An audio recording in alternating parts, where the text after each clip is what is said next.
Hi there, it's Nikki from Happy Hormones for Life. And I've got a little friend with me today. Hope you don't mind. He is wanting a bit of affection, bless.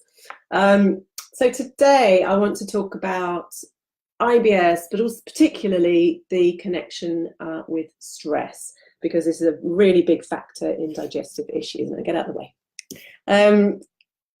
April actually is IBS Awareness Month.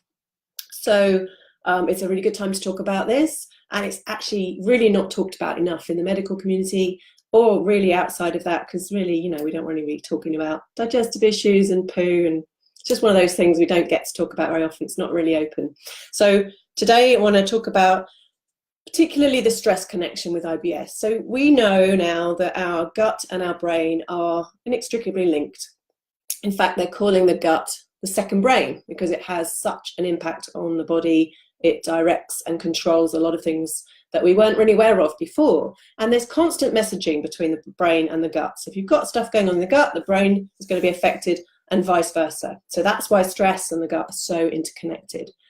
So the stress connection is really when the body is in fight or flight mode, survival mode. When you're being attacked by the lion, the last thing your body needs to do is digest your lunch or digest your food. It's not important when you're about to die. So one of the things that happens is when there's a lot of stress around, and fighting the lion in the old days is the equivalent of modern day stress. We only have one stress response. We don't have one for fighting a lion and one for sitting in a traffic jam. We have the same stress response. So the brain still thinks that you're in danger if you're late for work or you're having an argument with someone, as much as if you were being attacked by a lion. That's just how the body works. So when we're under constant stress, the body is going to suppress your digestion because it's not that important. It's not in your survival. It's not your survival priority.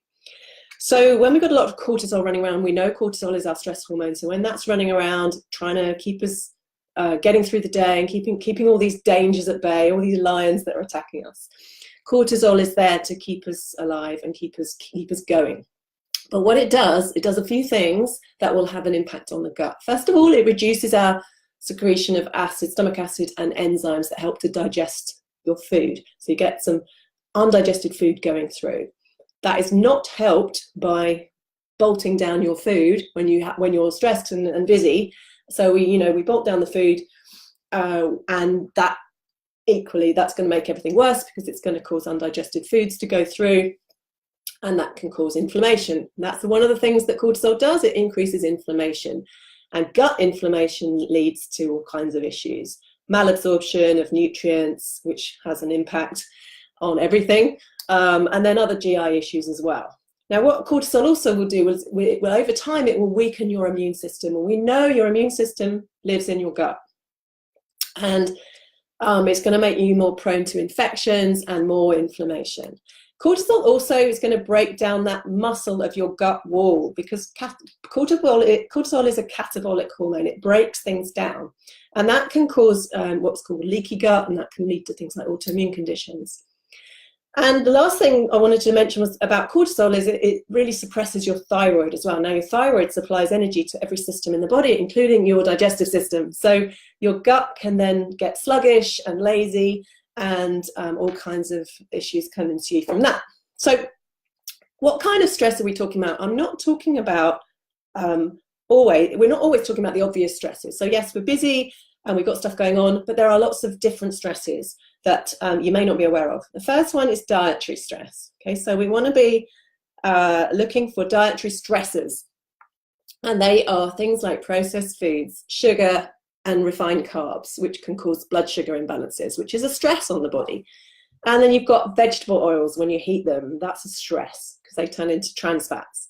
You've got chemicals in food that are used mostly in processed foods, but we've also got artificial sweeteners, which we're told to swap out for sugar, but they actually are a big stress on the body too. We've got food sensitivities. So if you have a gluten or a lactose intolerance or anything else, that is another stress on the body. Alcohol is a bit of a stress, I'm afraid.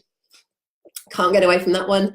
Things like dehydration, not enough fiber, all of these things can stress the body and cause that cortisol production and that impact on the gut. Okay, so when you've got IBS symptoms, these are the things we need to be thinking about.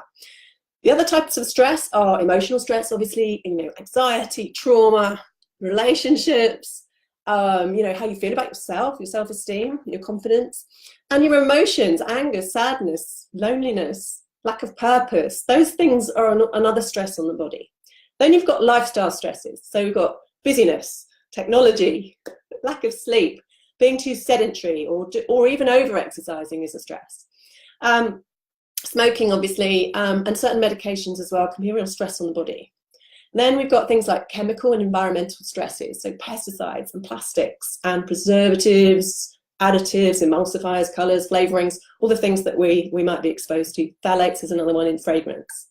And then we've got physical stresses, so things like surgery or illness or infection or pregnancy and childbirth. That's a big stress on the body, isn't it? We know that, ladies.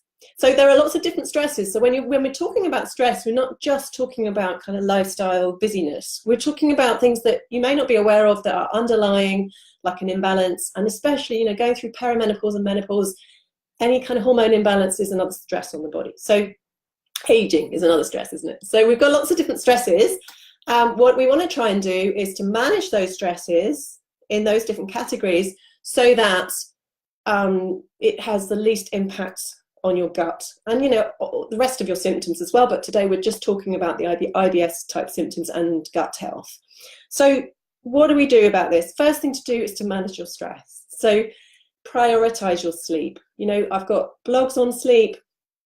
Get in there and read some of the things you can do to help your sleep. Bedtime routines, lights, gadgets, all of that stuff has an impact.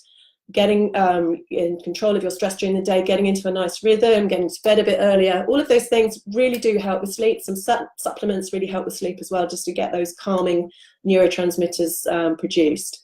Meditation, breathing, mindfulness, taking that time out in your day to I don't know, every single video I'm talking about this, I know, and I know it's hard to do because we're all busy, but we have to prioritize it because stress is having such an impact on everything. It has an impact on your hormones, but we're talking about particularly today about the gut. Slow down your eating. So rather than bulk down your food at lunchtime, make a meal of it, sit down for 20 minutes and concentrate on your food, eat really slowly, one fork at a time.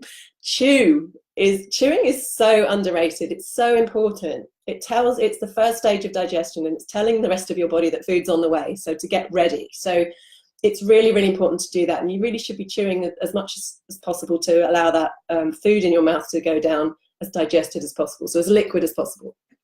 Relax, obviously, do as much as you can to relax.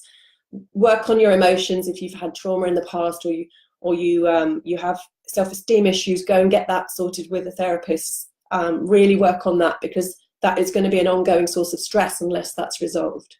And also assess your relationship with your computer or your phone. Now we're hearing a lot about technology and how addictive it is.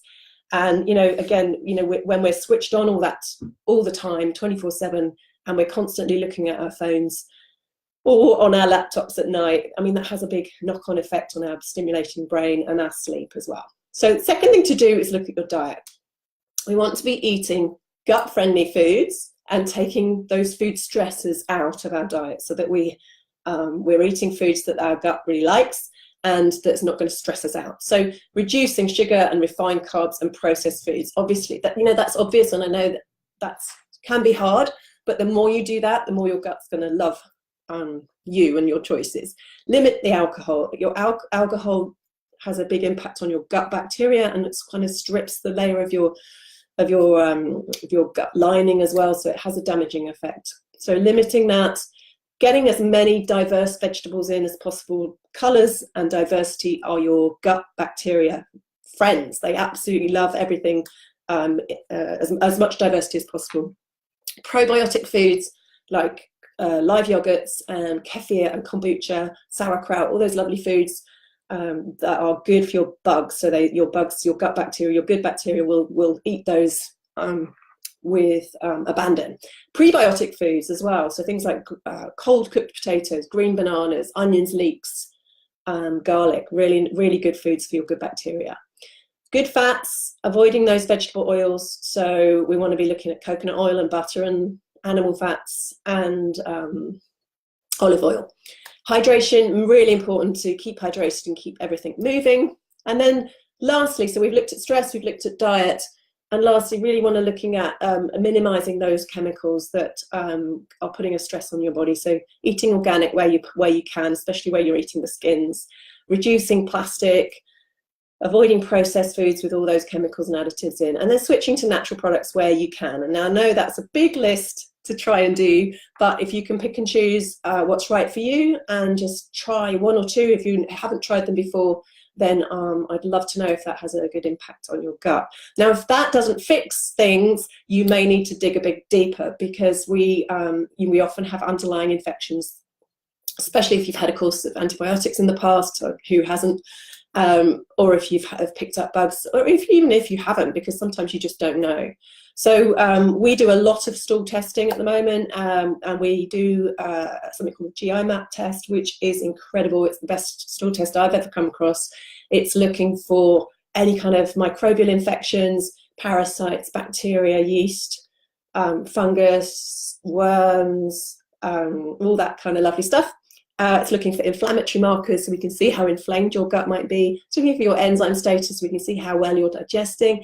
And it's looking for immune markers as well, so whether your immune system is on high alert and is maybe attacking something, or you don't have enough immune troops, if you like. So lots of good stuff that it brings up. And what we can do with that is really target what's going on in your gut and get it back to balance and back to normal.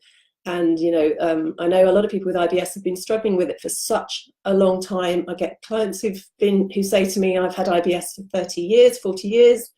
I'm like, oh my God, there is no reason for you to have it for that long. It's absolutely reversible if we can get to know the root cause, why it's happening in the first place. So that's what we do. If you want to know more about that, pop a comment in or contact me through the website. Hope you have a lovely day, and I'll see you very soon. Take care.